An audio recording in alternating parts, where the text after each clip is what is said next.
नमस्कार, good morning, स्वागत है आपका। आप देख रहे हैं आज तक। आपके साथ मैं हूं मलिका मल्होत्रा। देश और दुनिया की तमाम बड़ी और अहम खबरें सबसे पहले, सबसे तेज दिन भर आज तक पर आप तक पहुंचाएंगे। लेकिन शुरुआत कर लेते हैं इस वक्त की बड़ी खबर से, जो कि चेन्नई से है।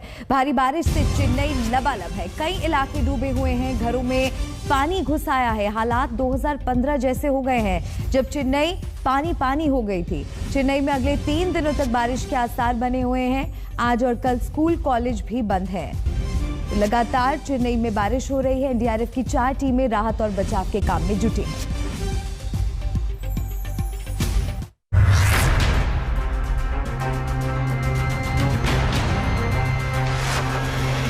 ये है चेन्नई मेरी जान। हर तरफ पानी ही पानी है। समझ नहीं आ रहा कि शहर में पानी है या फिर पानी में शहर। सड़कों का पता नहीं, हर तरफ सैलाब है।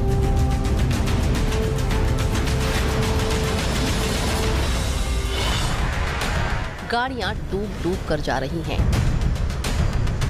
लोग घुटनों तक पानी में चल रहे हैं। कई इलाकों में इतना पानी भरा है कि बोट चलानी पड़ रही है।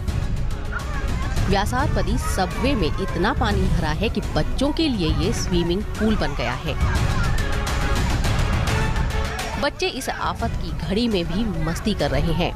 2015 के बाद चेन्नई में उत्तर पूर्व मानसून ने कहर बरपाया है। इस बार 43% ज्यादा बारिश हुई है।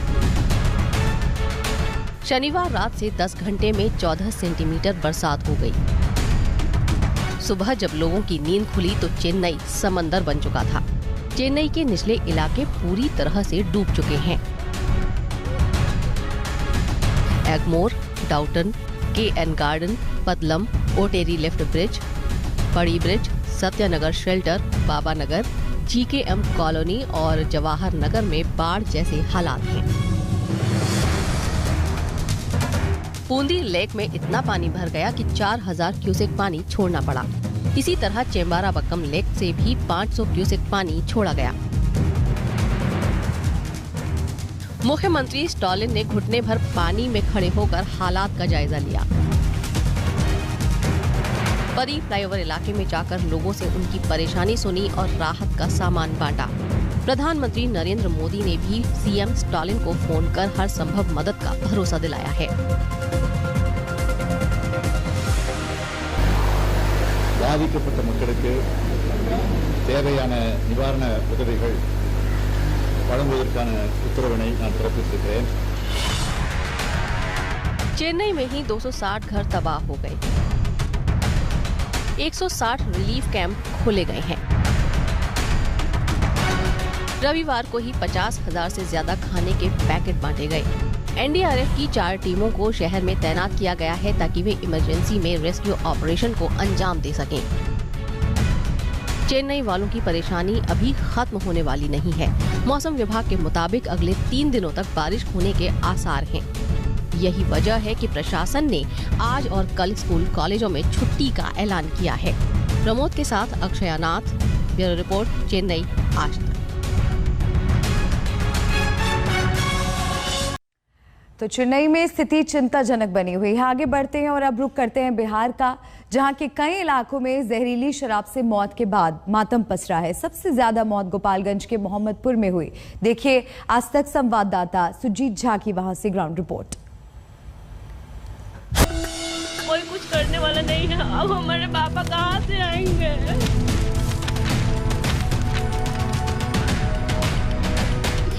पुलिस को घूस ले लेता लो, बेटा चालू।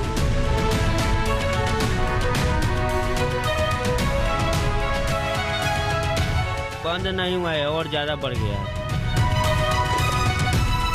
आज वो पकड़े होते तो शायद आप मेरे क्या किसी का भी पिता नहीं मरे होते। आंसू थम नहीं रहे, गम के बादल छट नहीं रहे। किसी ने पति खोया तो किसी ने पिता, किसी का बेटा चला गया तो किसी का भाई।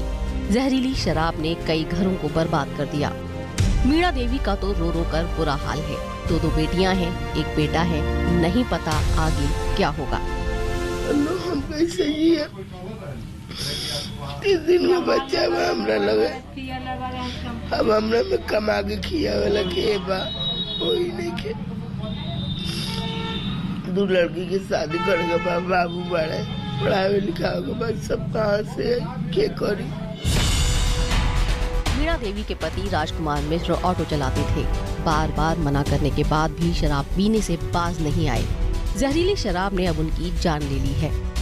बच्चों का गुस्सा शराबबंदी में शराब बेचने वालों पर निकल रहा है। अगर नहीं मिलता था तो नहीं पीते थे, मतलब जब मिलेगा ही नहीं तो पियेंगे कैसे।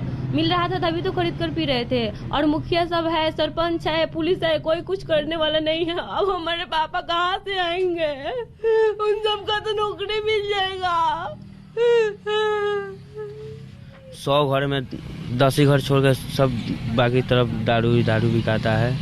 ये प्रशासन है वो पैसा वो लेता है, छोड़ देता है उन सबको, यही सब है। जहरीली शराब के शिकार चुन्नू पांडे के परिवार वालों ने तो पुलिस से शराब मिलने को लेकर शिकायत भी की थी। 2 बार FIR भी दर्ज करवाई, लेकिन पुलिस वालों ने शराब माफिया पर एक्शन लेने के बजाय उनके पिता को ही जेल में डाल दिया था। FIR वही दर्ज करवाया था कि चलिए, मैं जाकर खुद प्रशासन को बुला के लाया था यहाँ पे, और मैं फिर थाने में गया था। उनसे बोला था मैं कि आप पता कीजिए, मारी काटे कुछ भी कीजिए, पर पता कीजिए, इनसे पूछिए कहाँ से मिलता है शराब और उनको चल कर पकड़िए। और उन्होंने मुझे डांटा और मारने का धमकी, जेल में डालने का धमकी दे के, गाली वाली दे के मुझे भगा दिया। मातम उस हरिजन बस्ती में भी है जहाँ शराब मिलती थी। शराब बेचने वाला जेल में है, घर सील है, लेकिन उसका भाई ही जहरीली शराब का शिकार बन गया।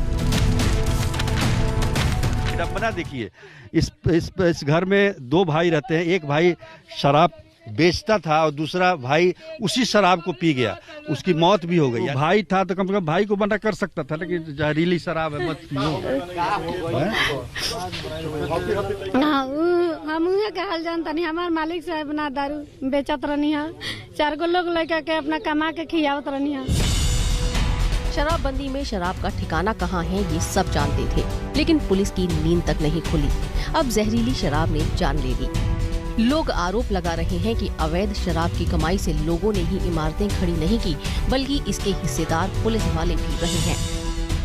जहरीली शराब कांड ने शराबबंदी की पोल तो खोल ही दी है, साथ में यह भी बता दिया है कि किस कदर इस पूरे नेक्सस में पुलिस प्रशासन का हाथ है। क्योंकि मोहम्मदपुर में जो घटना हुई और घटना के तुरंत बाद पुलिस ने जिस तरीके से शराब बेचने वालों को गिरफ्तार किया, उससे तो यही पता चलता है कि पुलिस को पहले से ही पता था कि कौन शराब बेच रहा है।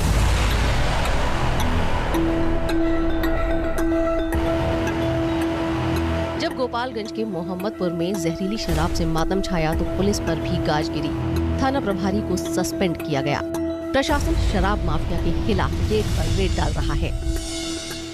निश्चित रूप से कि जो ये घटना है दुखद घटना है, ऐसा जो वर्तमान परिदृश्य है वो ठीक नहीं है, लेकिन लोगों का जो आरोप है उसके आलोक में हम लोगों ने चौकीदार को भी सस्पेंड किया है, थाना प्रभारी को भी सस्पेंड किया है, और लोगों पे भी हम लोग नज़र रखे हुए हैं। और जिस तरीके से सूचना मिलती जा रही है, हम लोग तथ्य को पुख्ता करते जा रहे हैं, हम लोग कार्रवाई करते चलेंगे। सिर्फ मोहम्मदपुर में ही 20 से ज्यादा लोगों की जहरीली शराब पीकर मौत हो गई। इनमें से 13 का पोस्टमार्टम हुआ, इसलिए सरकारी आंकड़ों में संख्या 13 ही दर्ज है। अब सवाल है कि इनका गुनहगार कौन है? क्या वो प्रशासन नहीं है जिसने शराबबंदी में शराब माफिया को पनपने दिया? क्या वो पुलिस नहीं है जो सब कुछ जानते हुए भी आंखें मूंदे रही? और शराब बंदी की आड़ में जो शराबों की तस्करी करते हैं, लोगों को जहरीली शराब पिलाते हैं, लोगों को मरने के लिए छोड़ देते हैं, वैसे लोगों के साथ क्या करना चाहिए? ये कानून में जो प्रावधान है उसका पालन करते हुए सरकार को कड़ी से कड़ी सजा देनी चाहिए। कैमरामैन नदीम आलम के साथ सुजीत कुमार झा, मोहम्मदपुर, गोपालगंज, आज तक। तो सभी को इस मामले में कड़ी कार्रवाई की उम्मीद है। सवाल गंभीर हैं, गहरे हैं। बढ़ते आगे, क्रूज ड्रग्स केस में एनसीबी की ताबड़तोड़ कार्रवाई जारी है। एनसीबी लगातार सबूतों और पूरे केस को परत दर परत उधेड़ने में लगी है। इसी कड़ी में एनसीबी ने रविवार को शाहरुख खान के बेटे आर्यन खान, आर्यन के दोस्त सरबाज मर्चेंट और अजीत कुमार नाम के आरोपी को पूछताछ के लिए बुलाया था। दोनों आरोपी तो एनसीबी दफ्तर पहुंचे पर आर्यन नहीं आए।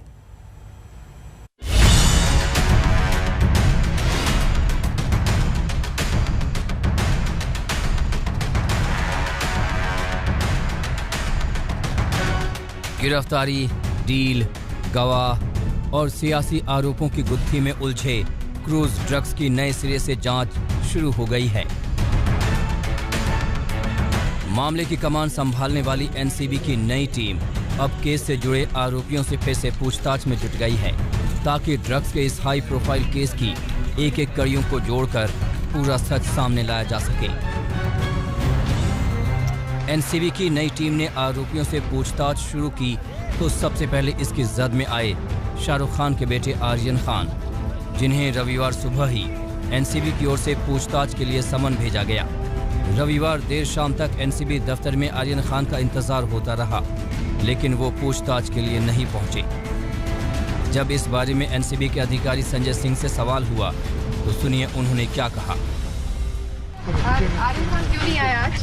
तो क्या कोई रीजन बताया गया? आर्यन खान से पूछिए सर। कोई जवाब नहीं आया क्या? आर्यन खान के साथ ही एनसीबी ने अरबाज मर्चेंट और अजीत कुमार को भी पूछताछ के लिए बुलाया था। दोनों एनसीबी दफ्तर में पेश भी हुए और दोनों से ही लंबी पूछताछ हुई। अरबाज मर्चेंट के पिता असलम मर्चेंट ने बताया कि एनसीबी की नई टीम ने उनके बेटे का बयान दर्ज किया है। बातचीत हो रही है, अंदर इनको करना है, इन्वेस्टिगेशन का जो स्टेटमेंट है, जो दिल्ली से टीम आई है उनको करना है, इसके हिसाब से स्टेटमेंट ले रहे हैं। Statement is been recorded, they called notice to everybody, but one by one whoever is coming, they're taking the statements. Aryan was not there. I don't know when is he coming. As of now, two of them have given a statement. बताया जा रहा है कि आर्यन खान की तबीयत ठीक नहीं है, इस वजह से वो एनसीबी दफ्तर नहीं आ सके। माना जा रहा है कि आज या कल में वो एनसीबी के दफ्तर आएंगे और अधिकारियों के सामने अपना बयान दर्ज कराएंगे। एनसीबी की एसआईटी जो अब फिलहाल आर्यन खान और तमाम दूसरे मामलों पर जांच पड़ताल कर रही है, उन्होंने आर्यन खान, अरबाज मर्चेंट और अचित कुमार को रविवार सवेरे समन देते हुए कहा कि रविवार को ही वो इन्वेस्टिगेशन में हिस्सा लेने के लिए पहुंच जाए। अचित कुमार और अरबाज मर्चेंट तो पहुंच गए, लेकिन आर्यन खान नहीं पहुंचे। दरअसल बताया जा रहा है कि आर्यन खान की तबीयत थोड़ी नासाज है, हल्का बुखार है, इसकी वजह से वो इन्वेस्टिगेशन में हिस्सा लेने के लिए रविवार को नहीं पहुंच पाए। हालांकि ये बताया जा रहा है कि सोमवार या मंगलवार तक वो जरूर इस पूरी इन्वेस्टिगेशन का हिस्सा बनने के लिए एनसीबी के दफ्तर पहुंच सकते हैं। इस बीच एनसीबी की विजिलेंस टीम ने ड्रग्स केस के अहम गवाह प्रभाकर सैल को भी समन भेजा है और उसे आज दोपहर पूछताछ के लिए बुलाया है। प्रभाकर सैल वही गवाह है जिसने आर्यन केस में करोड़ों की डील का साजिश का आरोप लगाया है। हालांकि इससे पहले भी विजिलेंस टीम प्रभाकर सैल को समन भेज चुकी है, लेकिन तब वो पेश नहीं हुआ था। ड्रग्स केस की जांच फिर से तेजी से बढ़ रही है। उम्मीद है कि नए सिरे से जांच में ड्रग्स केस की सच्चाई सामने आ सकेगी। मुंबई से विद्या और कमलेश सुतार के साथ आज तक ब्यूरो। मुंबई ड्रग्स केस राजनीति के समंदर में घूम रहा है। हर दिन इस केस में कुछ नया सामने आ रहा है। एक बार फिर महाराष्ट्र के मंत्री नवाब मलिक सामने आए। इस बार उनका हमला समीर वानखेड़े के साथ साथ उस शख्स पर हुआ जिसने उन पर निशाना साधा था। बीजेपी नेता मोहित कंबोज ने आरोप लगाया था कि एनसीपी नेता सुनील पाटिल इस पूरे खेल का मास्टरमाइंड है, जिसका जवाब नवाब मलिक ने दिया। पूरा मामला किडनैपिंग का, 1 महीने से ये चुप क्यों थे? किडनैपिंग का मास्टरमाइंड है वो मोहित कंबोज है। इसका पूरा मास्टरमाइंड है सुनील पाटिल। मुंबई ड्रग केस में जुबानी वार का कारोबार जोरदार चल रहा है। जो प्राइवेट आर्मी है उसका कंपोज भी एक प्लेयर है। श्री वानखेड़े इस शहर के अंदर उनका एक ही खेल है कि ड्रग का धंधा धड़ल्ले से चलता रहे। ड्रग माफियाओं को संरक्षण दिया जाए, उनसे उगाही की जाए। और कौन लोग कंज्यूम करने वाले लोग हैं, जो नशे के लत के आदी हैं, बड़े घर के लोग, फिल्म जगत के लोग, उनकी जानकारी हासिल की जाए, उन्हें डराया जाए और हजारों करोड़ की उगाही की जाए। ये खेल वानखेड़े इस शहर में खेल रहे हैं। कैमरे पर आकर नवाब मलिक ने मुंबई ड्रग केस को अपहरण और फिरौती का मामला बना दिया। सीधे बताना चाहता हूं कि ये पूरा मामला किडनैपिंग का और रैंसम का है। मोहित कंबोज के साले की जरिए ट्रैप लगाई गई, वहां आर्यन खान को पहुंचाया गया और किडनैप करके 25 करोड़ की फिरौती मांगने का खेल शुरू हुआ। रोज सुबह नहा धोकर पूरी तरह तैयार होकर एनसीबी नेता नवाब मलिक अपने किसी नए खुलासे के साथ कुर्सी मेज लगाकर तैयार हो जाते हैं। वो एक बार फिर आए और मुंबई ड्रग केस को शाहरुख के बेटे के अपहरण और फिरौती का लंबा खेल बताया। जो किडनैपिंग का मास्टरमाइंड है वो मोहित कंबोज है। उगाही के खेल में मोहित कंबोज ये वानखेड़े का साथी है।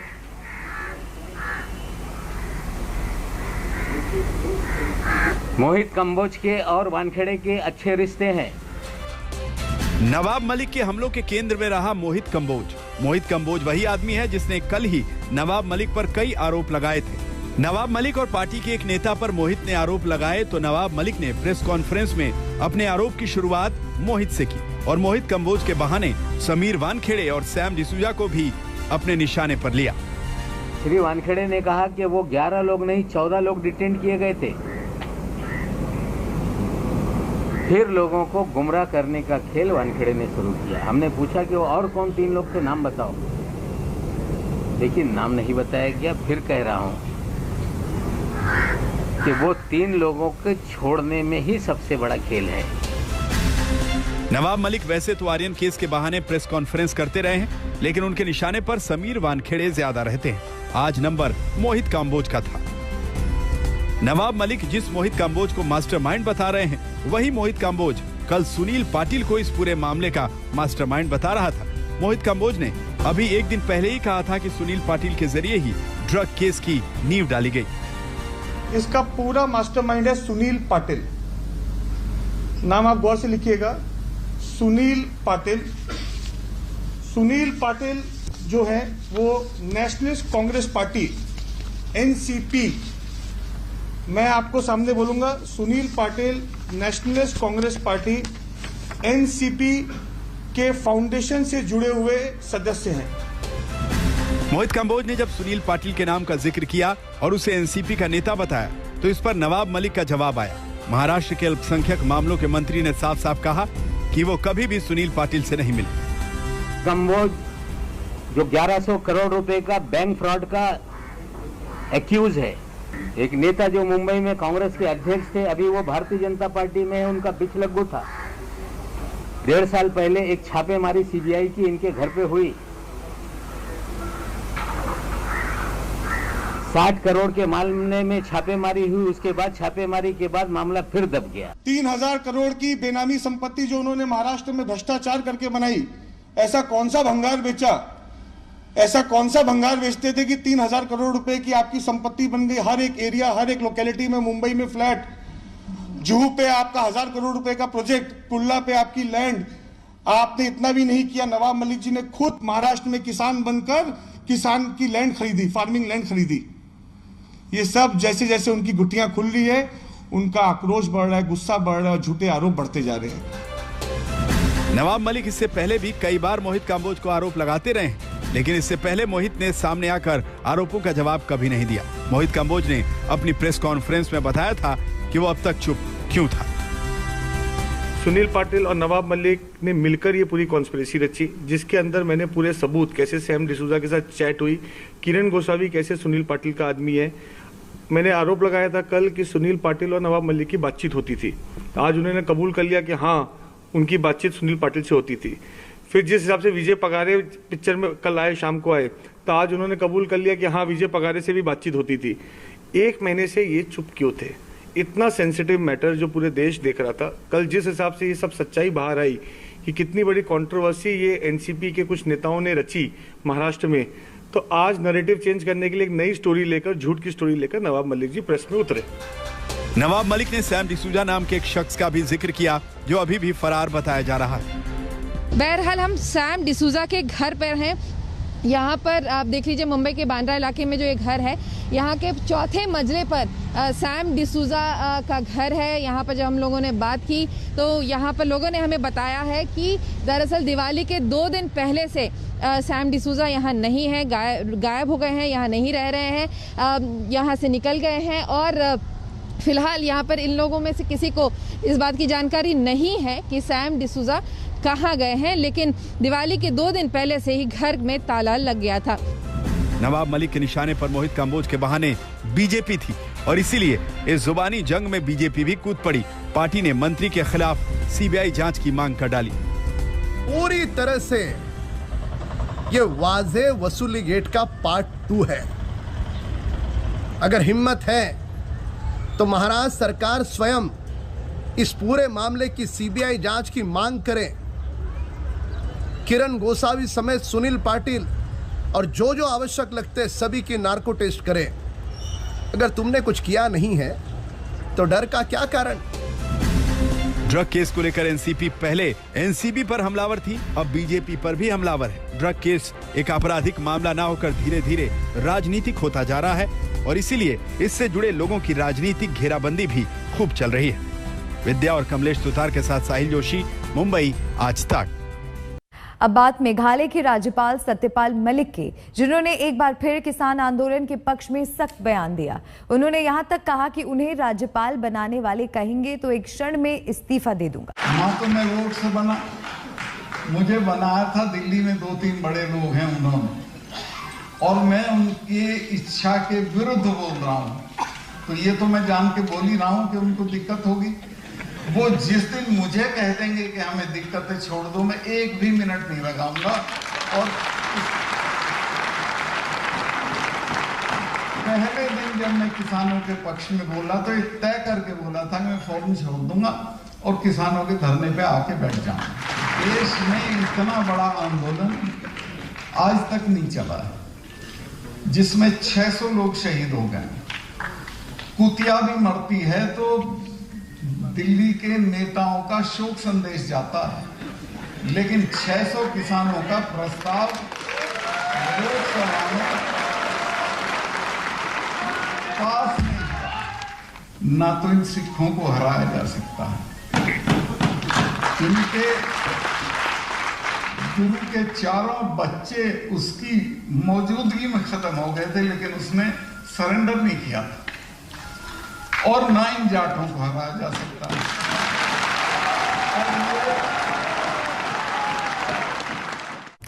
यहाँ पर वक्त एक ब्रेक का हो गया है। खबरों का सिलसिला आज तक पर लगातार जारी है। बने रहिए हमारे साथ, देखते रहिए आज तक।